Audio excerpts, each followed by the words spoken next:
Good afternoon to you. Mark Sudduth, HurricaneTrack.com here. It is Monday, the 20th day of September 2021.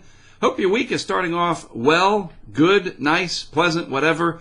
We have a lot to talk about in the tropics, so enough of that intro, and let's get on with it, see what's going on out there. Check this out. The global perspective. I continue to be marveled at this. The very warm Atlantic from the equatorial region. The North Atlantic, we'll just call it that. Warmer than average pretty much everywhere. Would say, I don't know, what do you think, 98%? Something like that, just eyeballing it. There's the cold wake left over by Larry, a little bit cooler than average in the Gulf of Mexico. But this warm AMO look overall, wow. And then we have the cooling of the equatorial Pacific over a vast region.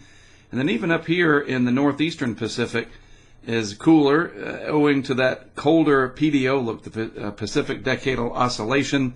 And if we zoom in off the wide scale shot here and look at the Western Hemisphere, this really helps to solidify this. Look at this, the La Nina really coming on, the very warm look to the Atlantic main development region, the Northeast Atlantic, and then the very, very warm Northwest Atlantic, only a few areas of cool anomalies. Other than that, it is very warm, and that, I think, is why we're going to have this extended season well through October and probably into November. The calendar, hurricane season, lasts till November 30th, and I think this year we're going to have a very active time through that time, and we're going to use up all the names, I do believe. We're getting ready to add, or subtract, whichever way you want to look at it, add Sam to the list of names we have used, subtract Sam off the list, kind of scratch it off. You get what I'm saying. We're going to have Sam later this week, I do believe, and that only leaves a few left.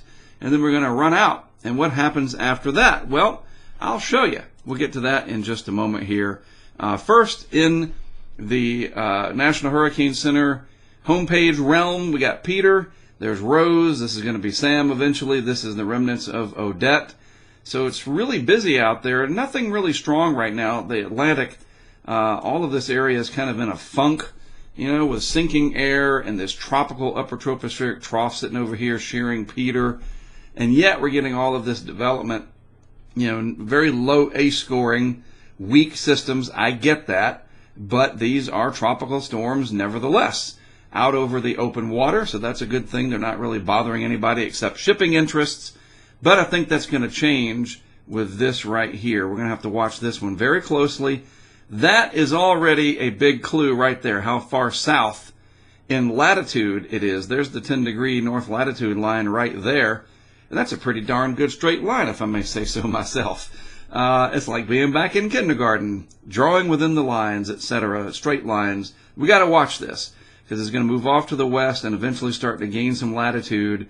And how soon it does that will determine any impacts to the islands. And there's always a chance that it catches a ride out through here as we get some weakness induced in the subtropical ridge because of the leftovers of Odette. But that is not, well, I'll show you. We'll look at the models later on. So this is what everything looks like on a tracking map real quick. Our interactive map. There is Peter. And I just love this map, don't you? It's pretty cool. It's off the HurricaneTrack Insider site. Part of our Patreon benefits package, if you will. And then here is Rose.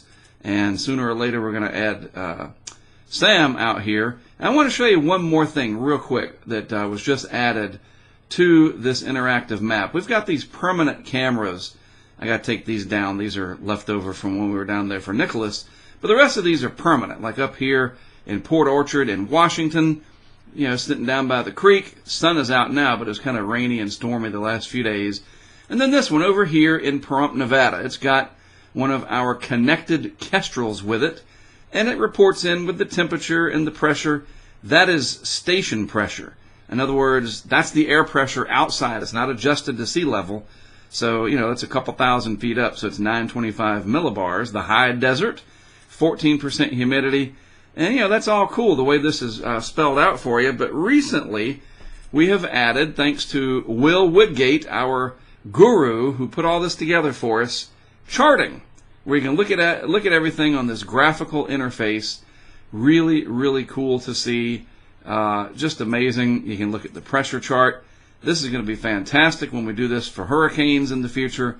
And when we deploy a full weather station that has wind with it, and by the way, both anemometers that we lost in Ida because they vibrated off the bridges there and took a ride, one of them I recovered, and I'm sending that off to Armyung to get fixed. But we had two very generous people donate the equipment back, so we have both anemometers replaced with brand new anemometers ready to go. And yes, I think we have a solution on how to mitigate this from happening again. Talk about that later. I want to just kind of move forward with this update and not get too off topic. But I'm very excited about this. The interactive map just took a new leap forward, and a huge round of applause for Will's effort there over in the UK. Imagine when we add wind to this. I'm going to test it this week. I've already put one of those anemometers back into use. It's on the setup that we've got. It's ready to go. I'm going to stick it out probably on top of my SUV that I've got, an old Chevy Tahoe that was donated to the project a few years ago. We don't use it in the field anymore. But anyway, I'm going to do some testing with that, and we'll see how things go. All right, so let's get out of this and go to this. What happens if we go past Wanda? And I think it's going to happen. Well, we have a supplemental list. This is kind of the World Meteorological Organization page that talked about it, and this was published in March, way back in March of this year. And here's the list, just to get yourself familiar. It's coming, I think. Adria will be the first one. We don't use the Greek letters anymore. And then Braylon, my daughter's name is Braylon, but it's not spelled that way. And then Caridad, and then Deshawn, Emery, Foster. Is that Gemma or Hema? You never know, right? Heath, Isla, Jacobus, I guess, Kinsey. I mean, if we get down this far, we are in big trouble. And then there's Will. No, Will Woodgate didn't have any input, unfortunately. But if we get to Will on the supplemental list, then it's day after tomorrow style problems across the globe, because that would just be ridiculous, right? Let's hope that never happens. All righty, so what do we got out there? Well, there is the tropical upper tropospheric trough and cutoff low. Easy to identify. This was well modeled several days ago, and there it is.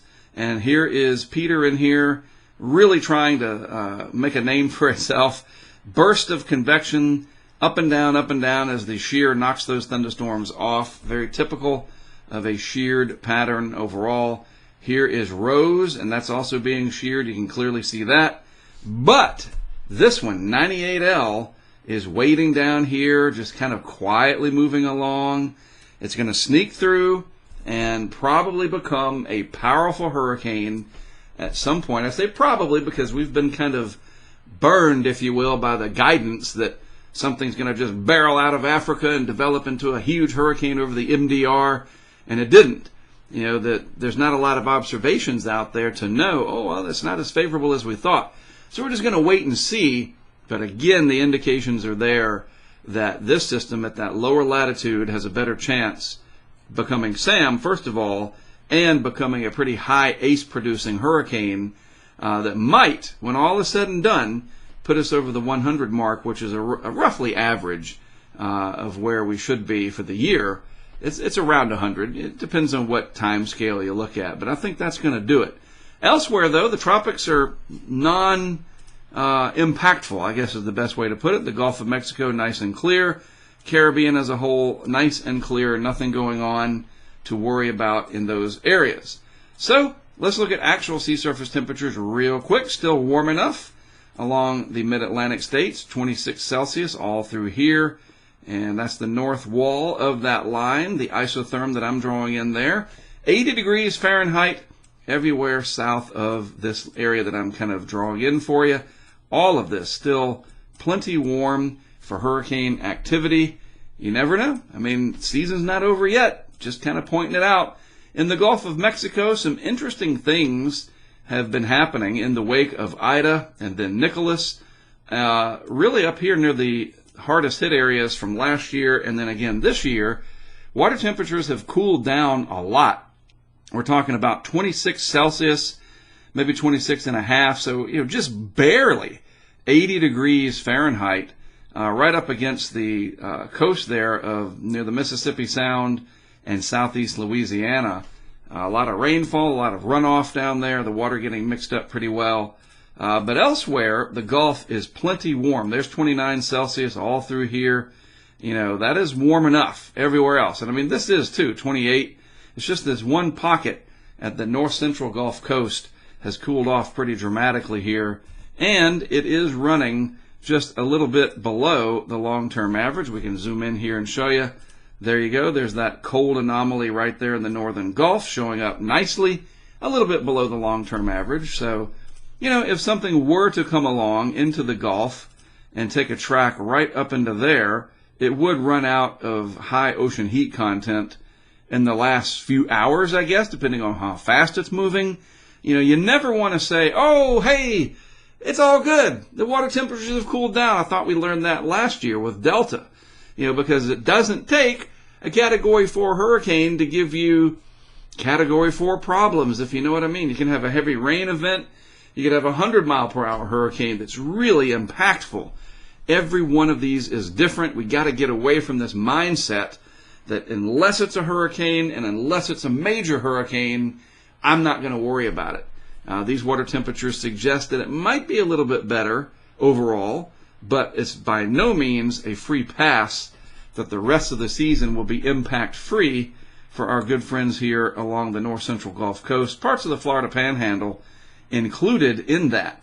My biggest concern for October is going to be over here, that we get something to develop, front comes down, turns the corner, and goes across the peninsula. That could be problematic. It has happened in the past. October is the most active month for major hurricane landfalls for the Florida Peninsula, in case you didn't know that. You can look it up. That is a true statement. More major hurricanes for Florida Peninsula in October than September. All right, moving on along, looking at the vorticity patterns for everything. There's Peter. It's certainly well defined at the lower levels, the 5,000-foot level. The same thing with Rose. And then hiding down here, this will eventually get into the shot better. 98L getting its act together. You can see, too, nothing really going on across the Caribbean, Southwest Atlantic, or the Gulf of Mexico. Here's this front coming in that everybody is waiting for to bring some cooler temperatures to the north central Gulf Coast. Seeing a lot of people talking about fall is coming and so forth and so on. And that'll help to chisel away at some of those shelf waters along the immediate northern Gulf Coast. But again, the Florida Peninsula, not until mid-November. We have weeks and weeks to go before you all can truly say we don't have to worry about major impacts from the tropics. All right, so let's take a look at the modeling here. I want to show you a couple things.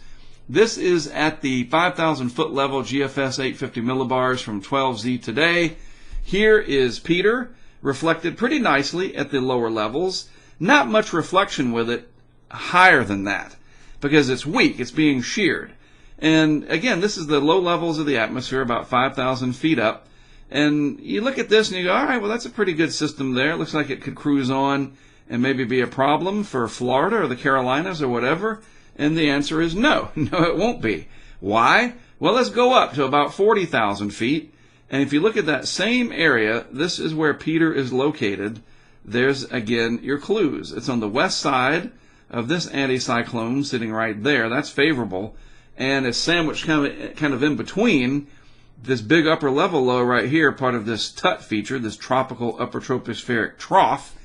And Peter is stuck in there getting sheared really badly. And what happens when these things get sheared? You remember, the storms go up, they get blown off, and then they have to go up and get blown off again, and it's just constantly trying to struggle.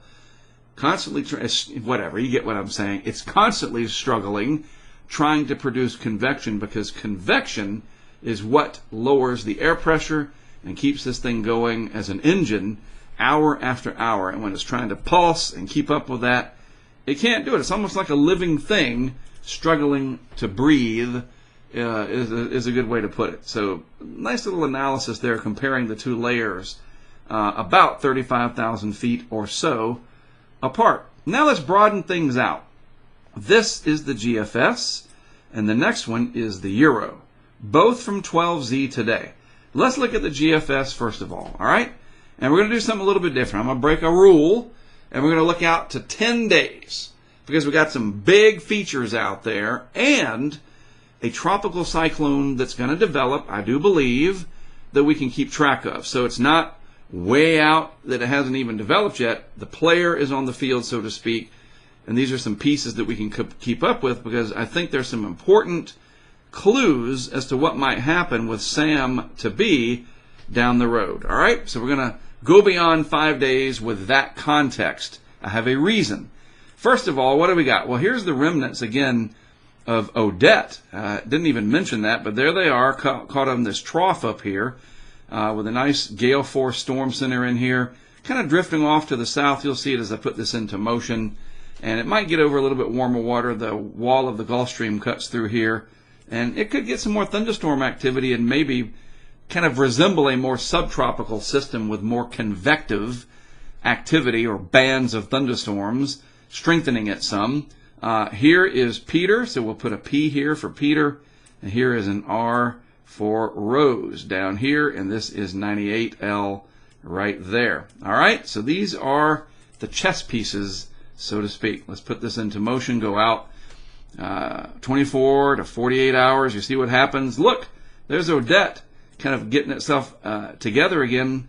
Maybe advisories get initiated again. It wouldn't surprise me at all, as it kind of breaks away from the trough somewhat, splits these ridges in half, so to speak, and kind of blocking everything up out here. It's really weird how this is happening. Kind of an unusual event at that. We can go back and see how that evolves. See, there it is, and it kind of sinks away, just kind of hangs out there. Now we're at 96 hours, and it's still just milling around over the North Atlantic. And Peter, right there, going past Bermuda, so maybe some freshwater rainfall for you guys. And then Rose is up here, and then there's the new system. This would be Sam. And it's really important to note where Sam is. It's at a low latitude down here. See, it's not curving to the north. And between Sam and this is the remnants of Rose, remnants of Peter, there's just enough ridging building in right here. The air's thick enough to keep Sam to be moving generally off to the west and west-northwest with time. So that's going out to day 5. All right, so there's day 5, and pretty much the other features are, for the most part, gone. Let's go to day 6. There's 144 hours. There's Sam out there just kind of figuring out what it's going to do. Day 7, still there, not moving very fast as we say, traffic goes by to the north. And then day 8 right here. And then day 9, 216. And finally day 10. Look, this is what I'm talking about. These big pieces trying to determine exactly where a smaller cyclone is going to be is hard enough. But these larger pieces, and then we look at consistency. Do the other models show this? This is 10 days out, but these giant pieces of the puzzle, and what I'm talking about is this right here. Massive area of high pressure out over the Atlantic, centered over where? The Northwest Atlantic. What is in the Northwest Atlantic? These are the clues that we talk about, folks. This is in the Northwest Atlantic. The very warm anomalies relative to average. Zoom back out just to make it pop a little bit better. Highlight it in white for you. Right there. Warm anomalies typically build stronger high pressure. And there you go. Very, very solid, huge area, subtropical ridge sitting over the Northwest Atlantic with a hurricane in the model, presumably, south of that axis there. You see? So very, very important. Huge puzzle piece there at day 10. This giant thing here, this will probably be here. It's not like, again, well, there's nothing out there. This is just model fantasy, blah, blah, blah, blah. It is there. It's there today, way back here in its embryonic stage. See? There we go. It's right there. It develops. It comes along. And you look at this thing. It might go out to sea, but then it starts to turn back more towards the west. Why? Because this huge area of high pressure building out over southeast Canada. So let's compare it to the Euro. These are in 24-hour increments. Again, our players, Peter, Rose, 98L, remnants of whatever that is with Odette, right, up there in the North Atlantic. So let's move along. 24, 48, 72, 96. Look how strong already by day 4 Sam to be is. These features in here weakening dissipating, going away. That's it. They're going to kind of fade into existence, as we say. Hour 120, and then hour 144, 6 days out. It's moving almost due west. Still due west at 1 week out. Slightly north of west at 8 days, 9 days, 10 days. Same kind of deal. A little bit of a trough coming off the coast here that could help turn it up and out, possibly.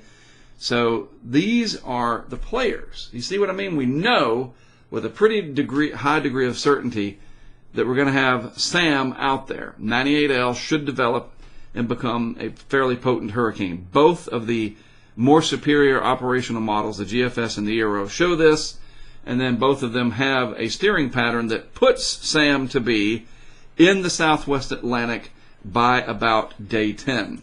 One thing to compare real quick, where are these in relation to each other at that 10-day time frame? The Eero is much faster and more southwest than is the GFS for whatever reason. Just pointing that out. So that's just something to watch. 10 days, yes, a lot can change. And there is the possibility that as we back this up a little bit, that about this point in time, Sam to be finds a weakness and heads out in the central Atlantic between what was left of Rose and Peter over here. That is also a distinct possibility. In other words, it's not like zero. And in fact, I would say plenty of ensemble members probably show that. But there's also plenty that bring this on across towards somewhere in the southwest Atlantic by about day 10. So we're going to have a lot to keep track of as we end the month of September. And then we get into October. I mean, look, we still have 10 days left in this month. Then as we get into October, the focus naturally shifts to the Caribbean and the Gulf. And it's probably going to be after about the first week of October that we start to see the Caribbean become active. And that's where the Florida Peninsula from the west side, from the Caribbean and the Gulf, really has to be watched. I think Texas, Louisiana, hopefully out of the woods as far as any significant impacts. You never say never, though, because we don't know for sure. But it is looking a little better for those locations just due to the way the overall weather patterns are. But hurricane season's not done yet, obviously. All right, that is it from me. As always, thanks for tuning in. I am Mark Sudduth. Have a great rest of your Monday. I'll be back with more for you tomorrow.